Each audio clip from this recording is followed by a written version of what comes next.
आप सबका आज की प्रेस वार्ता में जो कोविड को लेके हैं उसमें सबका स्वागत है। जैसा कि आप जानते हैं कि सैटरडे और ट्यूसडे को मीडिया ब्रीफिंग की जाती है जो हमारे डिस्ट्रिक्ट की कोविड सिचुएशन है। आज की डेट में आपको बता दूं कि सेकेंड सर्ज के बाद हमारे पास अभी तक 994 केसेस जो हैं वो रिपोर्ट हुए हैं। उनमें से 604 जो केसेस हैं वो रिकवर हो चुके हैं, जिसमें हॉस्पिटल्स की रिकवरीज जो हैं वो 57 हैं और होम रिकवरीज जो हैं वो 547 हैं। कहने का मतलब ये है कि हमारा रिकवरी जो है वो टाइम शेड्यूल के हिसाब से प्रॉपरली लोग रिकवर हो रहे हैं। और आज की डेट में हमारे पास हॉस्पिटल में जो कोविड पेशेंट एडमिटेड हैं उनका नंबर 22 है और एक्टिव केसेस हमारे डिस्ट्रिक्ट में 388 है। अगर हम पिछले कुछ दिनों की बात करें, कुछ दिनों में हमारा पॉजिटिविटी रेट जो था वो बहुत बढ़ चुका था और एक दिन तो वो 16% से भी ऊपर गया था। मैं आपको बता दूं, आज की डेट में हमारा एवरेज पॉजिटिविटी रेट जो है वो 2.86 के रेंज में चल रहा है। और अगर हम ये लॉकडाउन के पीरियड की बात करता हूं मैं, जिसमें कंटेनमेंट मेजर लिए गए थे, स्टार्टिंग में हमारा कोविड का जो रेट था, परसेंटेज थी पॉजिटिविटी की, वो शुरू में बढ़ी और अब आप चंद दिनों से देख रहे हैं कि ये नंबर ऑफ केसेस जो हैं वो कम रिपोर्ट हो रहे हैं। मैं आपको बताना चाहूंगा, अगर हम पिछले 3-4 दिन की बात करें, एक दिन 25 केस आए, दूसरे दिन 54 केसेस आए, 30 केसेस और कल हमारे पास 15 केसेस रिपोर्ट हुए हैं। तो हमारा जो नंबर ऑफ केसेस है वो कम हो रहा है। उसके दो मेजर रीजंस हैं। एक, लोग एसओपीज का पालन कर रहे हैं, घर से कम बाहर निकल रहे हैं, और दूसरा जो कंटेनमेंट मेजर लिए जा रहे हैं। ऐसा नहीं है कि जो हमारे केसेस ज्यादा भी आए हैं उसमें हमने टारगेट सैंपलिंग की है। Target sampling means red zones, किसी जगह से 1-2 केस आया तो हमने उस पूरे एरिया को कंप्लीट स्विप टेस्टिंग की है, जिसकी वजह से केसेस जो रिपोर्ट हुए और हमने उनको आइसोलेट किया है। आपको मैं बताना चाहूंगा कि कुछ केसेस को कोविड केयर सेंटर्स में भी शिफ्ट किया गया है। जिन लोगों के घरों में आइसोलेशन फैसिलिटी प्रॉपर नहीं है, बाथरूम सेपरेट नहीं है, इस तरह के मॉपिंग एक्सरसाइज के बाद जो हमारे पास रिजल्ट्स आए थे उनमें से 44 लोगों को आज भी कोविड केयर सेंटर में रखा गया है। और पिछले कल कुछ लोग जो हैं वो शात्रु कोविड केयर सेंटर से रिकवर होकर अपने घरों में भी वापस गए। यहां तक सवाल है वैक्सीनेशन का। हमारा डिस्ट्रिक्ट 45+ की जो वैक्सीनेशन है वो 67% क्रॉस कर चुका है और हम आने वाले एक हफ्ते में कोशिश कर रहे हैं कि हम इसको स्वीप वैक्सीनेशन करके पंचायत वाइज हम कंप्लीट जो भी 45 इयर्स के ऊपर लोग हैं, आप जानते हैं कि हमारे डिस्ट्रिक्ट से कुछ लोग माइग्रेट होके कुछ जम्मू में हैं, कुछ लेबर में बाहर काम कर रहे हैं, जो भी लोग 45 के ऊपर हैं हम उनको प्रॉपर्ली वैक्सीनेट करें और कोविड से निजात दिलवाएं। इसके साथ साथ सैंपलिंग की बात करूं मैं, हमारा 2 तरह की सैंपलिंग हो रही है, एक आरटीपीसीआर और दूसरा रैट। आरटीपीसीआर जो सैंपलिंग है वो टारगेटेड सैंपलिंग हम कहते हैं, बिकॉज वो उन्हीं केसेस में हम ज्यादा प्रेफर कर रहे हैं जिनमें आईएलआई, इन्फ्लुएंजा लाइक इलनेस हो and they are exactly doubtful. उन केसेस को हम आरटीपीसीआर कर रहे हैं और इसीलिए आरटीपीसीआर की जो पॉजिटिविटी रेट है वो कंपेयर टू रैट जो है वो ज्यादा है। और हम 50 से लेके 100 इस एवरेज के दौरान डेली जो है आरटीपीसीआर टेस्ट कर रहे हैं। जो हमारी रैट सैंपलिंग है वो 700 से लेके 800 तक चल रही है। जैसा आपने देखा कि हमने डिफरेंट लोकेशंस पे रैट सैंपलिंग शुरू की है, जिसमें शात्रु आपका है, रूरल एरियाज में टीम्स को भेजा जा रहा है जहां भी डाउट होता है, जैसे आज भागना में टीम गई हुई है। इसी तरह से पाडर में जो है वो रैंडम सैंपलिंग की जा रही है डिफरेंट जगह पे, रोड साइड पे नाके लगा के, और डेडपट हुआ आपका ठाठी नाका है। इसी तरह से भाड़वन में एक नाका हमने लगाया हुआ है, जो भी लोग अंदर आ रहे हैं उनकी सैंपलिंग हो रही है। इसके साथ साथ मैं आपको बता दूं, ऑक्सीजन की हमारे पास यहाँ कोई कमी नहीं है। आज की डेट में भी हमारे पास फील्ड सिलेंडर जो हैं वो 350 से ऊपर हैं, और एम्प्टी सिलेंडर हार्डली 30 या 40 हैं, जो हमें रोटेशन में कोटा मिला हुआ है उधमपुर से, हम उसको कॉन्स्टेंटली फिल कर रहे हैं। जो कोविड केयर किट्स हैं, जो कोविड किट्स डिस्ट्रीब्यूट की जा रही हैं, अभी तक हमने 800 किट मिली थी, 300 हमने यहाँ से खुद बनाई थी, और 500 किट्स जो हैं वो जम्मू से डायरेक्टरेट से सप्लाई हुई थी। अभी तक उनमें से हम 499 किट्स जो हैं कोविड किट्स जो हैं वो पॉजिटिव पेशेंट्स को डिस्ट्रीब्यूट कर चुके हैं, और उसमें पल्स ऑक्सीमीटर है, रिक्विजिट मेडिसिन जो हैं, एक जर्नलाइज्ड प्रेस्क्रिप्शन है। इसके साथ साथ हमारे कोविड कंट्रोल रूम्स काम कर रहे हैं, हमने सब डिवीजन लेवल पे भी कंट्रोल रूम एस्टेब्लिश किए हैं, डिफरेंट डॉक्टर्स के नंबर जो हैं वो दिए गए हैं।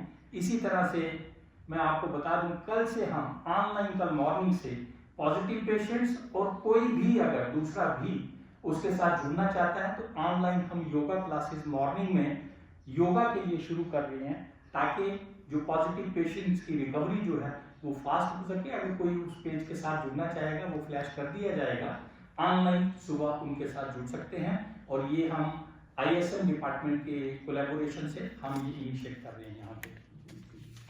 इसके साथ साथ अगर मैं बात करूं ऑनरेबल LG साहब की डायरेक्शन पे, हर पंचायत में 5 बेडेड कोविड केयर सेंटर जो है वो एस्टेब्लिश किया जा रहा है, जिसमें रोड साइड जितनी भी हमारी पंचायतें हैं वो ऑलमोस्ट, मैं खुद पार्टनर गया था वहाँ, हमने फाइनली वहाँ डिसाइड कर लिया कहाँ कहाँ करने हैं, तो वो एक खाका बन गया हमारे पास, और आने वाले चंद दिनों में कपल ऑफ डेज के अंदर हम वो 5 बेडेड कोविड केयर सेंटर भी एस्टेब्लिश करेंगे विद ऑक्सीजन कंसंट्रेटर हम वहीं पे सप्लाई करेंगे। यहाँ पावर सप्लाई है और दूर दराज का इलाका नहीं है, वरना जो हमारा रोड कनेक्टिविटी या पावर नहीं है यहाँ पे, हम वहाँ पे ऑक्सीजन सिलेंडर रखेंगे, और ये PRIs को साथ लेके हम इस जो ऑनरेबल LG साहब की डायरेक्शन है उसको प्रॉपर्ली ग्राउंड लेवल पे इम्प्लीमेंट करेंगे। उसके लिए गवर्नमेंट ने प्रॉपर फाइनेंस जो है,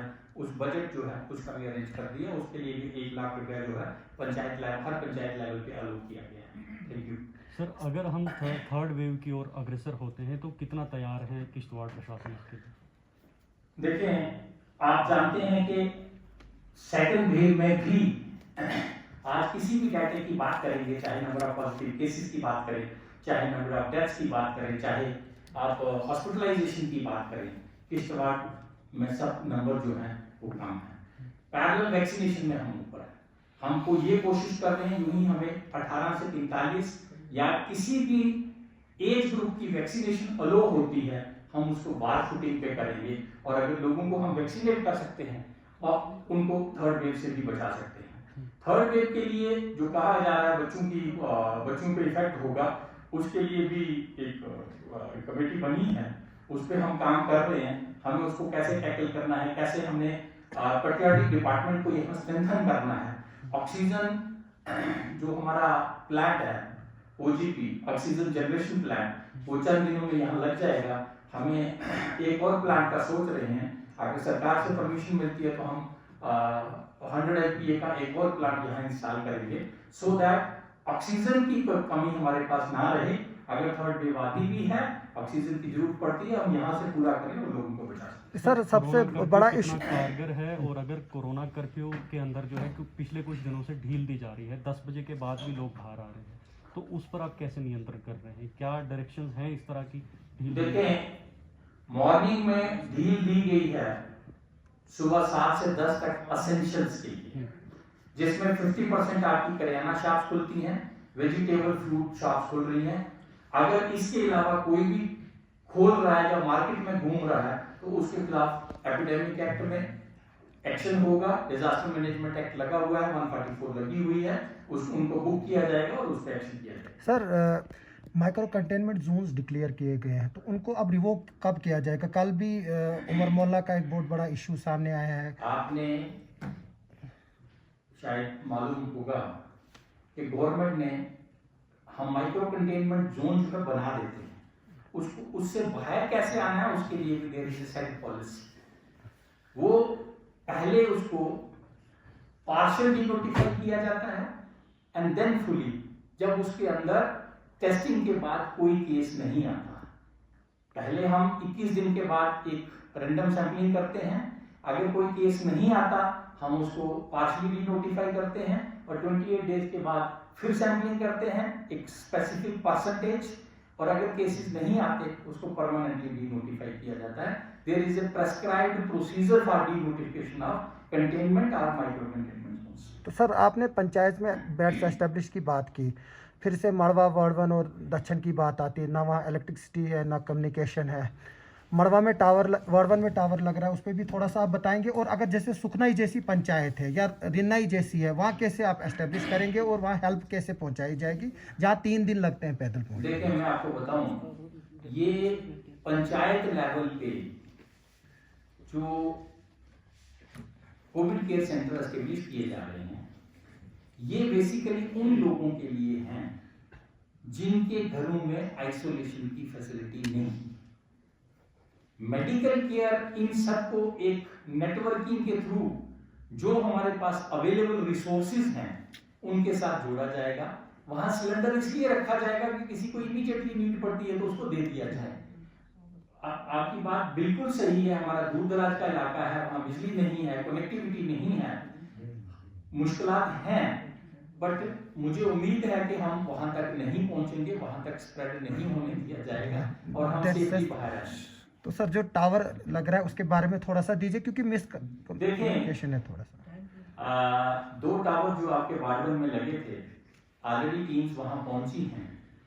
कोशिश कर रहे हैं कि आने वाले हफ्ता 10 दिन के अंदर अंदर उन दोनों को जियो वाले जो हैं दे हैव कमिटेड कि हम उनको एक्टिवेट करके वहां नेटवर्क वो कनेक्टिविटी दे दें। सर मड़वा में कि वार्ड में 2 टावर्स लगे हुए हैं। इसी तरह से 5 टावर्स की लोकेशन फाइनल हो गई है, वहां वायर फिटिंग पे आने वाले 1 हफ्ते में काम शुरू हो जाएगा और within 1 month as per the commitment of Jio people they will give the connectivity to that area. That was my first commitment with the people of Badwan and Madhwa to connect them with telephone connectivity. तो उस पे जिस दिन से मैंने join किया उस दिन से काम कर रहे हैं। सर लास्ट पे लोगों को एक मैसेज आप क्या देंगे आज? मेरा यही मैसेज रहेगा, जो कंटेनमेंट मेजर्स हैं उनका पालन करें, अननेसेसरली घरों से बाहर मत निकलें, कोविड अप्रोप्रिएट बिहेवियर को फॉलो करें और जो 45 साल के ऊपर लोग हैं वो इमीडिएटली अपने आप को वैक्सीनेट कराएं और इस कोरोना से अपने आप को दूर रखें, अपने आप को, अपने सगे संबंधियों को, सबको इससे बचाएं। धन्यवाद।